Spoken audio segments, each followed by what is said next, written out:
Somebody pinch me. What is this? Flexibility? Utility? Survivability? Am I dreaming? Hey, are we sure this is actually a thief spec? Seriously, what if at one point Harbinger and Specter were meant to be on the opposite class and Inet just decided to not do that? It would sure explain this. Oh boy, does it feel good to finally have something to actually talk about again.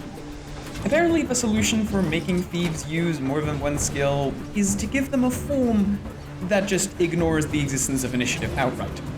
Honestly, good on them. I'm not that huge of a fan of how Spectre Shroud feels. All of the skills just kinda seem weirdly wimpy, but I'll take this over the usual 2-button gameplay. It's still not particularly difficult to play. Use Siphon off cooldown, spam Sabetha Dagger for 3 as much as you can, and then go into Shroud and spam most of that until you probably, hopefully, maybe have enough initiative again, and then repeat that. Ostensibly, Spectre is a support spec, and its whole single target support gimmick is, well, experimental, to say the least. You'd think that wouldn't really matter for the DPS version, but it is easy enough to accidentally target your allies with auto attacks. Just something you kind of have to pay attention to. Minor annoyance aside, that does mean you get to finally, you get to have real utility to play with. The Consume Shadows trait inherently gives you some group healing for no investment or other cost, just for playing the spec as intended, and it's more healing than I personally thought it was. Because Shadow Force also scales off of Vitality, just like Necro's Life Force does, you can very easily build quite a bit of it, while giving up far less damage than other specs doing the same would, which then also increases your passive outgoing healing again.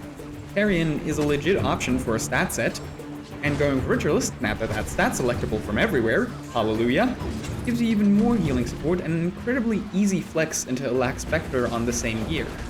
On top of that, Spectre has utility skills that have actual utility on them. Namely, you have a Cleanse and Stability access. And hey, your Elite is basically still a free slot, so our old pal, Basilisk Venom, is here to provide some really solid CC on a class that might otherwise struggle with it. There is also the Shade Step trait, which can act as a res tool in a pinch, though I can't speak to whether or not it's very effective. Haven't really gotten the chance to play with it.